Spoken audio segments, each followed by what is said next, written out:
Selamat pagi saudara, apa kabar Anda hari ini? Seperti biasa, Sapa Sumbaksel menyapa pagi hari Anda dengan dialog menarik serta mengenai peristiwa terkini maupun topik menginspirasi. Dan kita awali Sapa Sumbaksel hari ini bersama Sorobiansyah. Inilah Sapa Sumbaksel selengkapnya di Kompas TV, independen, terpercaya.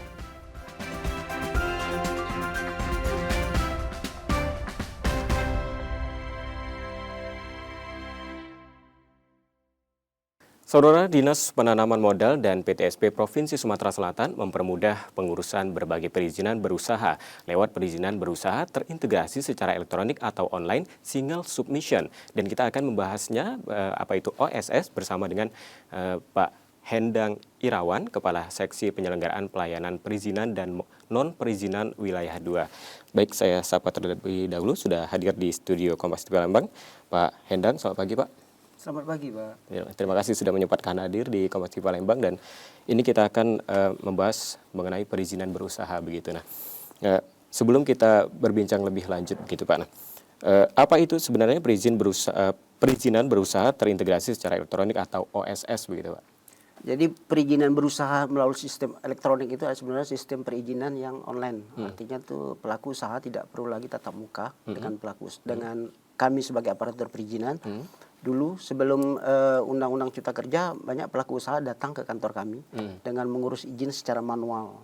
Tapi setelah adanya Undang-Undang Cipta Kerja, Undang-Undang Nomor 11 Tahun 2020, bahwa perizinan berusaha itu dipermudah dengan sistem perizinan terintegrasi yang kita kenal dengan nama online single submission berbasis risiko, basis RBA.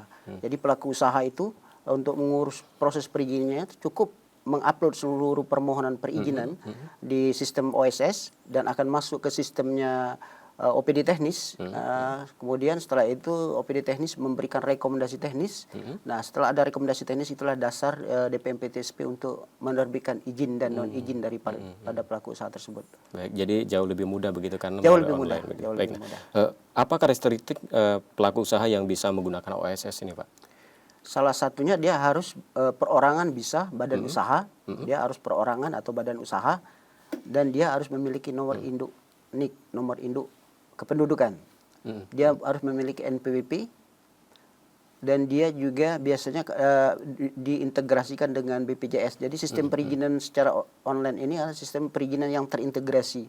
Jadi kalau misalnya NIK-nya bermasalah, dia tidak bisa lanjut ke proses perizinannya. Dia harus menyelesaikan dulu proses terkait dengan NIK. Begitu juga NPWP dan BPJS.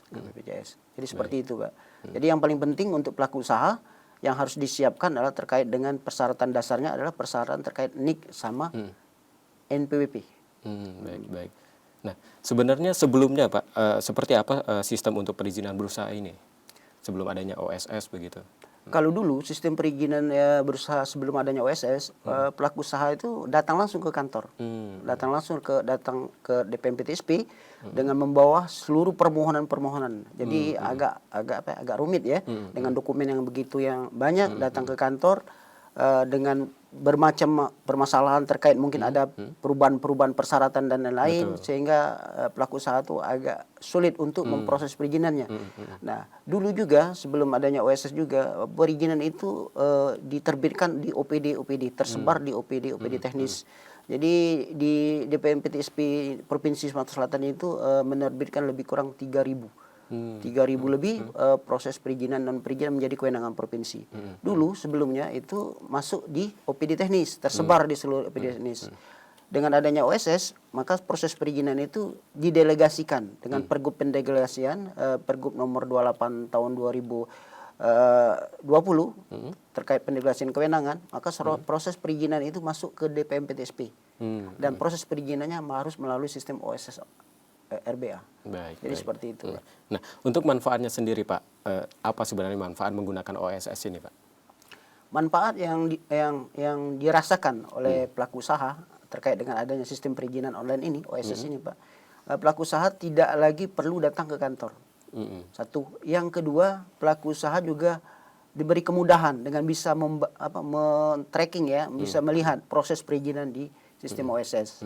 Nah, pelaku usaha juga lebih cepat untuk memproses perizinannya karena bisa dari rumah. Dan yang paling penting yang terakhir adalah pelaku usaha bisa mencetak sendiri proses perizinannya. Jadi tidak perlu lagi datang ke kantor DPMPTSP. Cukup kalau perangkat online-nya lengkap, dia bisa memproses perizinannya di kantor, di rumah, ataupun di tempat-tempat umum lainnya. Wah, jauh lebih mudah begitu. Nah, Lebih mudah. untuk prasyaratnya sendiri sebelum mengakses OSS ini apa saja yang harus disiapkan, Pak? Yang pasti Pak, kalau kita mau proses, kita masuk ke webnya dulu. Ada dia web yang sudah terintegrasi, yaitu webnya adalah oss.go.id. Dari situ pelaku usaha sudah masuk ke situ, harus membuat username. Username inilah sebagai dasar pintu masuk pelaku usaha untuk mendapatkan password terkait dengan proses perizinan. Setelah itu, apabila username sudah ada, password sudah ada, selanjutnya pelaku usaha mengupload ataupun mengisi data pelaku usaha tersebut terkait dengan alamat perusahaan, nama perusahaan, modal kerja usaha, dan lain-lain. Apabila sudah terverifikasi di sistem, maka secara otomatis proses perizinannya bisa berproses seperti itu. Baik. Nah, untuk prosedur menggunakan OSS ini seperti apa? Prosedurnya itulah tadi, pelaku usaha bisa langsung memprosesnya di rumah, bisa juga langsung ke kantor, karena di kantor kami ada pendampingan, karena tidak semua pelaku usaha itu paham terkait dengan aplikasi OSS kan. Walaupun kami hampir setahun 3 kali selalu mensosialisasikan terkait dengan OSS tersebut. Jadi kami terus berupaya apabila ada kesulitan pelaku usaha untuk proses perizinan, akan ada pendampingan terkait OSS tersebut. Dan apabila mereka sudah bisa, akan mandiri. Jadi pelaku usaha itu bisa melakukan mandiri terkait dengan proses perizinan. Nah, selain itu juga pelaku usaha ini juga harus memiliki NIB begitu, nah Pak. Kita akan bahas usai jeda, dan saudara, usai jeda saya masih akan melanjutkan perbincangan mengenai perizinan berusaha secara elektronik, tetap di Sapa Sumbaksel.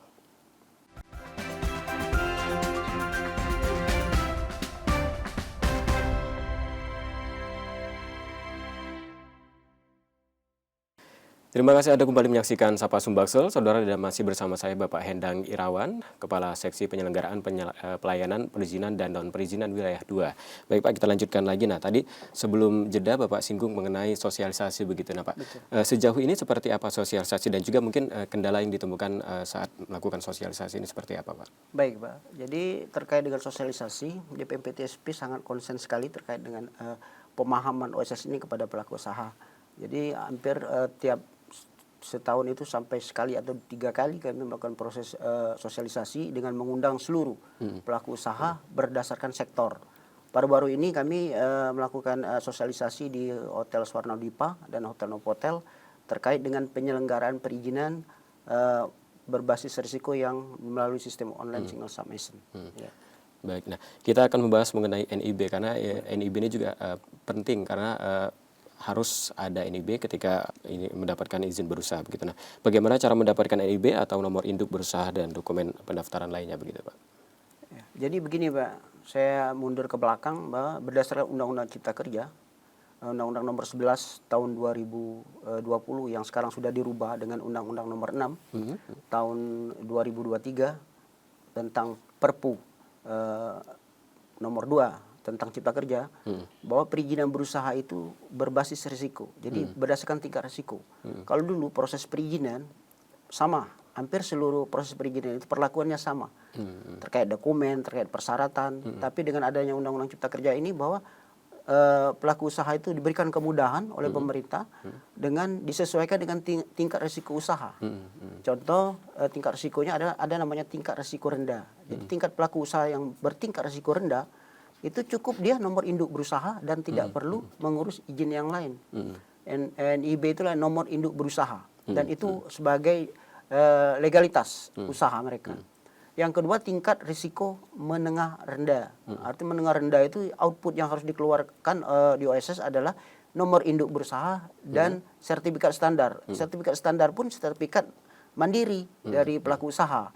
Contoh terkait dengan bisa menyesuaikan dengan lingkungan, tidak merusak lingkungan, sesuai dengan tata ruang. Jadi diconteng di aplikasi dan terbitlah sertifikat standar terkait dengan tingkat risiko usaha menengah rendah. Kemudian ada namanya tingkat risiko menengah tinggi. Tingkat risiko menengah tinggi ini sama seperti tingkat risiko menengah rendah, tapi dia harus diverifikasi. Jadi nomor induk berusaha mutlak, nomor induk berusaha NIB-nya sudah itu. Yang kedua adalah sertifikat standar, tapi sertifikat standar itu harus diverifikasi oleh dinas teknis. Artinya misal dia ngurus proses perizinan terkait dengan lingkungan, artinya dia harus diverifikasi oleh dinas lingkungan hidup. Kemudian yang terakhir ada yang paling tinggi adalah tingkat risiko tinggi. Tingkat risiko tinggi inilah yang agak lebih spesifik terkait dengan proses perizinan dan mungkin agak lebih rumit dibandingkan dengan tingkat risiko yang lain.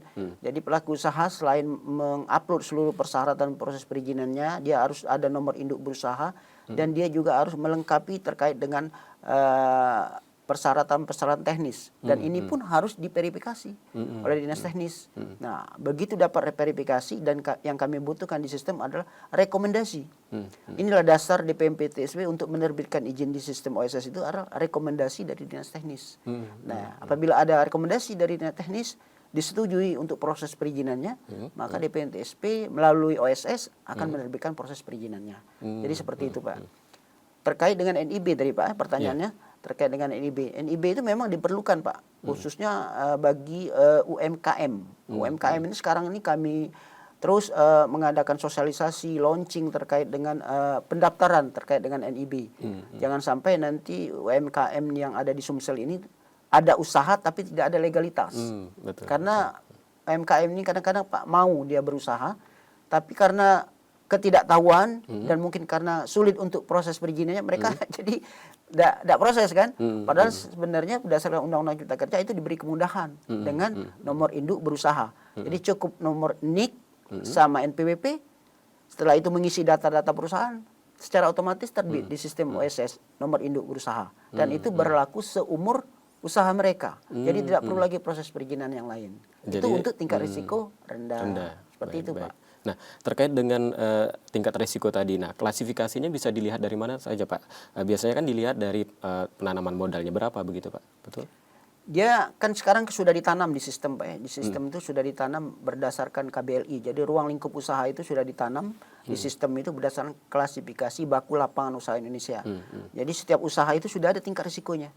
Nah, tingkat risiko itu dilihat dari jumlah modal kerja.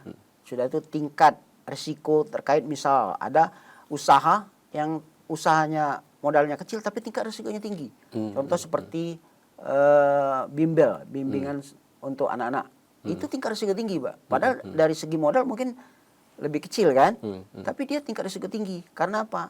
Pengaruh terkait dengan bimbingan ini akan berpengaruh terkait dengan perkembangan ilmu pengetahuan di Indonesia, seperti itu kan. Nah, contoh yang lain seperti Indomaret misalnya. Indomaret itu kan itu termasuk usaha besar, tapi tingkat risikonya rendah. Karena dia tidak berpengaruh terkait dengan risiko terhadap usaha tersebut. Jadi memang itu sudah ditanam berdasarkan PP nomor 5 tahun 2021 tentang penyelenggaraan perizinan berusaha berbasis risiko, itu sudah ditanam tingkat risikonya. Jadi sistem itu sudah membaca. Begitu dia masuk ke BLI 5 digit sesuai dengan AHU dari pelaku usaha, secara otomatis tingkat risikonya sudah dipilah. Oh, ini tingkat risiko rendah, oh ini tingkat risiko tinggi, seperti itu. Baik. Nah, terkait dengan OS tadi begitu, Pak. Nah, jika mungkin kita salah mengisi data begitu ataupun ada perubahan begitu, nah apa yang harus dilakukan? Di menu OSS itu ada, Pak, menu perbaikan namanya, atau perubahan data. Yang terakhir yang paling agak ekstrim adalah penolakan. Kalau penolakan itu artinya tuh proses perizinan itu tidak bisa lagi masuk, artinya ditolak, kecuali pelaku usaha merubah persyaratan perizinan. Tapi kalau misalnya ada perubahan, mungkin ada yang belum dimasukkan di sistem, ada syarat-syarat yang kurang, biasanya di aparatur yang memverifikasi OSS itu akan memberikan conteng terkait dengan perubahan. Jadi itu secara otomatis masuk ke pelaku usaha, dan pelaku usaha akan membenahi terkait dengan perubahan-perubahan berdasarkan catatan yang dibuat oleh aparatur yang menangani OSS. Seperti itu. Bapak tadi menyinggung terkait dengan penolakan. Nah, biasanya indikasi sehingga tidak bisa diterima atau ditolak tadi seperti apa, Pak? Biasanya indikasinya dia tata ruangnya salah, Pak. Artinya tuh peruntukan. Contoh misalnya usaha industri, usaha industri, tapi peruntukan di situ bukan untuk industri, untuk perumahan. Itu secara otomatis sistem akan nolak, dan itu akan kita pulangkan, kita tolak sebelum dia merubah. terkait dengan tata ruangan. Yang kedua terkait lingkungan. Itu yang paling agak ininya persyaratan dasar itu harus dipenuhi terkait dengan lingkungan. Lingkungan juga tidak main-main. Apabila tidak sesuai dengan lingkungan itu secara otomatis juga akan ditolak di sistem. By system dia, Pak. Artinya sistemnya juga sudah sangat otomatis. Sudah, sistem ini sudah terintegrasi, Pak. Tinggal mungkin ada pembenahan ke depannya lebih baik lagi. Tapi untuk sejauh ini sudah lumayan bagus, Pak. Sudah sangat membantu. Baik, kita akan lanjutkan usai jeda, Pak. Dan saudara, usai jeda saya masih akan melanjutkan perbincangan bersama Dinas Penanaman Modal dan PTSP Provinsi Sumatera Selatan. Tetap di Sapa Sumbaksel.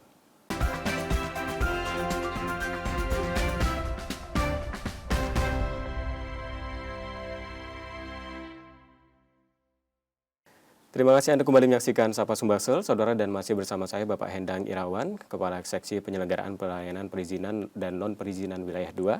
Dan kita lanjutkan lagi, Pak, perbincangan pagi hari. Nah, tadi Bapak katakan bahwa OSS ini bisa diakses melalui website begitu. Nah, apakah OSS ini juga sudah berbentuk aplikasi begitu, Pak, yang bisa di-download melalui Play Store? Jadi begini, Pak, OSS ini sifatnya dia web. Ya, jadi belum bisa masuk ke aplikasi yang melalui sistem Play Store ya. Nah, jadi sistem ini memang dirancang oleh Kementerian BKPM, Kementerian Investasi dan BKPM terkait dengan proses perizinan untuk pelaku usaha. Dan ini untuk sosialisasi kepada masyarakat kami sudah tampilkan di website kami terkait dengan alamat web terkait OSS. Juga sudah kami tampilkan di kontak call center di PTSP terkait dengan persyaratan-persyaratan, bahkan persyaratan-persyaratan OSS itu sudah kami tampilkan, Pak. Jadi pelaku usaha itu kalau masih bingung terkait dengan OSS itu kami buat panduan khusus, tutorial terkait dengan aplikasi OSS. Jadi sangat membantu pelaku usaha untuk proses perizinan melalui sistem OSS. Nah, di mana masyarakat bisa mengakses informasi tersebut, Pak? Di webnya. Di websitenya itu juga PTSP Provinsi Sumatera. PTSP. Sudah lengkap di situ, Pak. Oh, baik.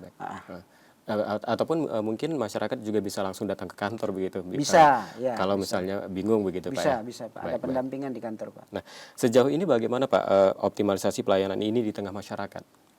Jadi terkait dengan kegiatan OSS perizinan berusaha ini, Pak, di masyarakat. Masyarakat sangat antusias. Tapi memang kadang-kadang ada yang paham ya, ada yang kurang paham. Nah, makanya kami siapkan terkait dengan pendampingan, kami siapkan terkait dengan sosialisasinya hampir tiap 3 bulan 4 bulan sekali kami sosialisasi terus kepada pelaku usaha agar jangan sampai kendala pelaku usaha tersebut terkait dengan proses perizinan ini terkendala gara-gara tidak memahami terkait proses perizinan. Jadi selalu kami bantu pelaku usaha, kami sosialisasikan terkait dengan syarat-syaratnya. Juga kami sosialisasikan terkait dengan apa kendala-kendala yang dihadapi pelaku usaha. Nanti kami sosialisasikan di web tersebut, Pak. Baik. Nah, ini kan kalau tidak salah begitu, Pak, ya. Setelah kita sudah mengakses OSS begitu, sudah mendapatkan NIB, ini pelaku usaha juga harus mengisi e-katalog begitu, Pak? Benar? Tidak, Pak, tidak perlu. Tidak perlu pakai mengisi katalog. Jadi sistem perizinan ini sangat dipermudah, seluruh proses perizinan itu habisnya di OSS. Jadi tidak perlu ada tambahan proses yang lain. Baik. Jadi proses perizinannya seluruhnya satu di OSS. Tapi memang ada sistem perizinan yang belum masuk di OSS. Itu bukan oleh karena ini memang sistemnya belum mencakup terkait dengan proses perizinan tersebut. Nah, kami sudah menyiapkan sistem aplikasi sendiri. Tapi sistem basisnya online juga, si Cantik Cloud. Jadi sama seperti OSS. Jadi ada namanya OSS, sistem aplikasi yang terintegrasi yang dibuat oleh Kementerian Investasi. Ada yang namanya si Cantik Cloud yang dibuat oleh Kementerian Keminfo. Nah, jadi seluruh proses perizinan yang menjadi kewenangan provinsi ada 1.300 izin dan non izin menjadi kewenangan provinsi itu seluruhnya itu sudah sistem online. Jadi sudah tidak ada lagi tatap muka. Jadi mungkin Pak Robi mungkin ke kantor melihat front office kami sepi. Sebenarnya proses perizinan terus bergulir itu, Pak. Tapi di dunia maya ya, dunia maya. Baik. Karena tidak ada lagi orang yang datang ke kantor atau 1-2 orang ke kantor itu lebih ke terkait dengan pendampingan seperti itu, Pak. Baik, baik. Baik, terakhir Pak, himbauan kepada masyarakat begitu terkait dengan OSS ataupun NIB begitu. Silakan Pak. Jadi kami menghimbau kepada masyarakat pelaku usaha agar terus untuk berusaha, jangan takut terkait dengan proses perizinan yang ada di Indonesia ini, karena dengan adanya Undang-Undang Cipta Kerja ini masyarakat diberi kemudahan untuk berinvestasi, untuk berusaha dengan sistem perizinan berbasis risiko. Apalagi dikhususkan bagi UMKM yang ada di Sumsel.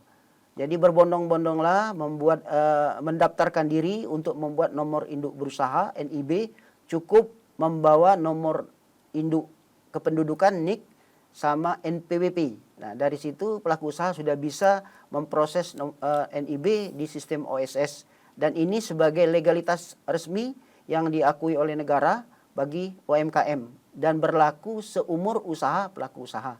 Jadi sangat disayangkan bagi pelaku usaha khususnya UMKM yang tidak memanfaatkan sistem OSS ini, karena sangat membantu dan sangat memberikan kemudahan bagi pelaku usaha. Baik, terima kasih Bapak Hendang Irawan, Kepala Seksi Penyelenggaraan Pelayanan Perizinan dan Non-Perizinan Wilayah 2. Terima kasih sudah menyempatkan hadir, dan semoga perbincangan ini bermanfaat bagi masyarakat yang ingin melakukan usaha begitu Pak ya. Dan saudara, perbincangan tadi menjadi akhir dari Sapa Sumbaksel hari ini. Tetap saksikan Sapa Sumbaksel setiap Selasa dan Kamis pukul 6.30 hingga 7 pagi. Dan bagi Anda yang ingin berbagi informasi, kritik ataupun saran, dapat mengakses media sosial kami di @kompas.tv Palembang. Akhirnya, Saro Biasa pamit, selamat beraktivitas dan tetap menyaksikan Kompas TV, independen, terpercaya. Sampai jumpa. Terima kasih Pak. Sama-sama.